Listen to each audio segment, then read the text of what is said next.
They told you something was wrong with you because you felt too much, because you questioned everything, because you didn't fit in. But what if the very things they called flaws were signs of your awakening? The world has taught us to chase perfection, to keep our pain hidden, to smile when we feel like screaming, to be quiet when our soul wants to roar. This is the illusion of brokenness. It's the belief that something is wrong with you because you no longer want to play a role. Let me tell you a story. There was a woman who cried every day. She thought she was falling apart. Her friends said she was too sensitive. Her family said she needed help. Society told her to fix herself. But in her quiet moments, she began to listen. Not to them, but to the whispers inside. Those tears, they weren't weakness. They were her soul detoxing from a lifetime of silence. She wasn't broken. She was shedding. Shedding the lies, the labels, the masks, the guilt, the shame. So if you feel like you're unraveling, good. That means you are healing. That means you are waking up. And what's coming next is the real you. The illusion of brokenness only exists in a world that profits from your doubt. But your truth, your power, that can't be sold. That must be remembered. You feel like you're unraveling, like everything you once believed in no longer makes sense. You're not imagining it. You're not weak. And no, you're not broken. You're experiencing what mystics and seekers for centuries have called the dark night of the soul. It doesn't come to punish you. It comes to awaken you. In this sacred moment, the old version of you is dying. The masks you've worn are falling away. And what's left is raw, real, unfiltered. You start to question, why do I feel so disconnected? Why can't I find joy in the things I used to love? You might look around and feel like you're watching the world from the outside, as if everyone else got the script, and you're the only one who didn't. That's because you're waking up, and awakening requires the collapse of illusion. Think of the caterpillar in the cocoon. At some point, it dissolves completely. No wings yet, just darkness. But within that dark womb, a new form is being born.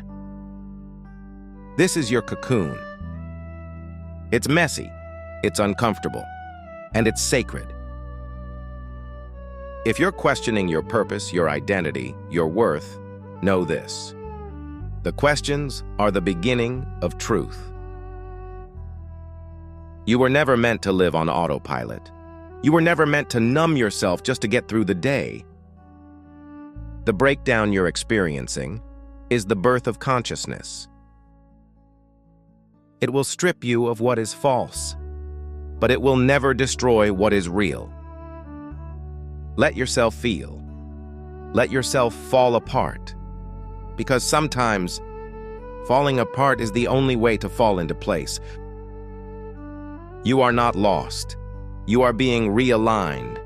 You are not broken. You are becoming whole. This is not the end. This is the sacred beginning. Let's talk about some of the most common symptoms people experience during a spiritual awakening. If you're going through this, you might feel like you're losing your mind, but you're not crazy. You're awakening. Increased sensitivity to energy or emotions. Suddenly, you feel everything more deeply. Maybe you walk into a crowded room and instantly pick up on the mood, joy, tension, sadness, even if nobody says a word. Or you find yourself crying in traffic, overwhelmed by a song on the radio, or moved to tears by a stranger's kindness. Disconnection from the material world. The things that used to matter, status, possessions, even certain relationships, start to feel strangely unimportant. You might look around your home and wonder, why do I have all this stuff? Or you find you can't watch the news anymore because it feels too heavy, too disconnected from what really matters.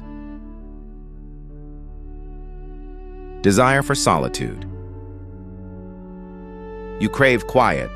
You might cancel plans just to be alone with your thoughts, or spend hours in nature, feeling more at peace with the trees than with people.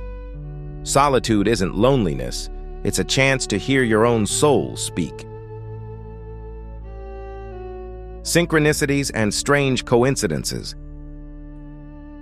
You start seeing repeating numbers, 1111 on the clock, 222 on license plates. Maybe you think of an old friend, and they call you out of the blue. The universe feels like it's sending you secret messages, and you can't help but wonder, is this all a coincidence? Questioning every belief you've ever held. You start to question everything. Your career, your relationships, even your own identity. Beliefs you once accepted without a second thought now feel shaky, like old furniture that no longer fits your life. It can be unsettling, but it's also a sign of growth. If any of this sounds familiar, you're not alone. These are classic signs of awakening. You're not broken, you're just waking up to a deeper truth. There's a painful myth in our society. What we often label as crazy is, in many cases, just untamed wisdom, an awakening that hasn't yet found its language. What if depression isn't just a chemical imbalance, but the soul's quiet cry? This life doesn't align with who I really am. Maybe you wake up feeling heavy, not because you're broken, but because your spirit is longing for something deeper, truer, more alive. Or maybe anxiety isn't just a disorder. It's your inner energy, your creative fire, trying to burst free from the prison of conformity. It's the part of you that knows you're meant for more, rattling the cage of routine and expectation. You might find yourself restless in a job that looks perfect on paper, but feels empty in your heart. Or you might feel waves of emotion in places where everyone else seems fine, like crying at a birthday party, or feeling panicked in a quiet office. These aren't signs of weakness. They're signs of sensitivity, intuition, and deep inner knowing. Carl Jung, the great psychologist, once said, "People will do anything, no matter how absurd, to avoid facing their own souls. But those who feel deeply, who question, who struggle, they are the ones who dare to face the soul's call." Or consider the words of the mystic G.I. Gurdjieff. If you wish to know the truth, you must be brave enough to accept the possibility that everything you've been taught is a lie. Sometimes your so-called madness is just your wisdom refusing to stay silent. Even in the Bible, we see this pattern. Prophets, visionaries, and healers were often dismissed as madmen until their wisdom changed the world. Let me tell you a quick story. There was once a young woman who, from childhood, saw colors around people and heard music in the silence. Her family called her strange. Teachers said she was distracted. But years later, she became a celebrated artist, her paintings capturing the very energy she'd always sensed. What was once called crazy was simply a gift, waiting to be understood. So if you've ever been told you're too sensitive, too emotional, too out there, remember, you might just be awakening to a deeper wisdom. You're not crazy, you're courageous. You're becoming who you truly are. So you're awakening. You're feeling more, seeing more, questioning more. But now comes the big question. What do I do with all this? How do you take these new insights, emotions, and sensitivities and actually live with them day to day? Let's talk about integration, the art of weaving your awakening into your life so it becomes a source of strength, not overwhelm. Journaling, making the invisible visible. One of the simplest and most powerful practices is journaling. When your mind is swirling with thoughts, questions, or emotions, writing them down gives them shape. Try this. Each morning or evening, set aside 5 minutes. Write about what you're feeling, what you're noticing, or any dreams or synchronicities that stand out. Don't worry about grammar or spelling, just let your truth flow onto the page.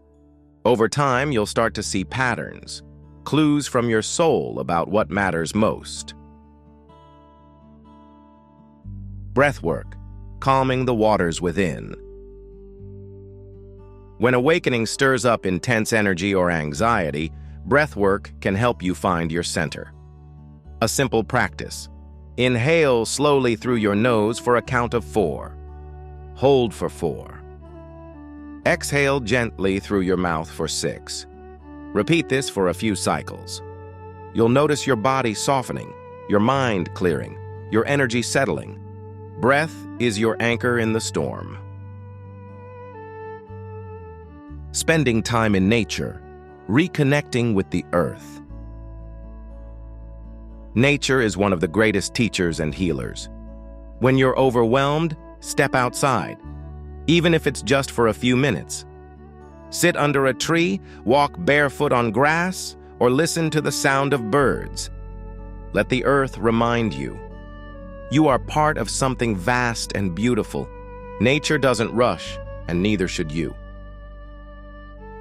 If you've made it this far, take a deep breath and honor yourself. You've explored the signs of awakening, challenged the myths around what society calls crazy, and discovered ways to gently integrate your new awareness into daily life. Remember, awakening isn't about becoming someone else. It's about coming home to who you truly are. Every sensitivity, every question, every burst of emotion is not a flaw. It's a sign that you are alive, awake, and deeply connected to something greater. You're not alone in this journey. Many have walked this path before you, mystics, seekers, artists, and everyday people who dared to listen to their inner wisdom, even when the world misunderstood. So, when the world feels overwhelming or your awakening feels too much, pause, breathe, write, rest.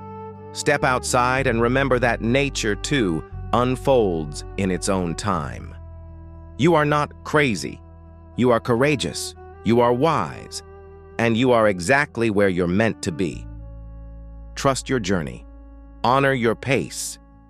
And know that every step you take, no matter how small, is a victory for your soul. Thank you for being here, for being brave, and for choosing to awaken. The world needs your light. Keep shining,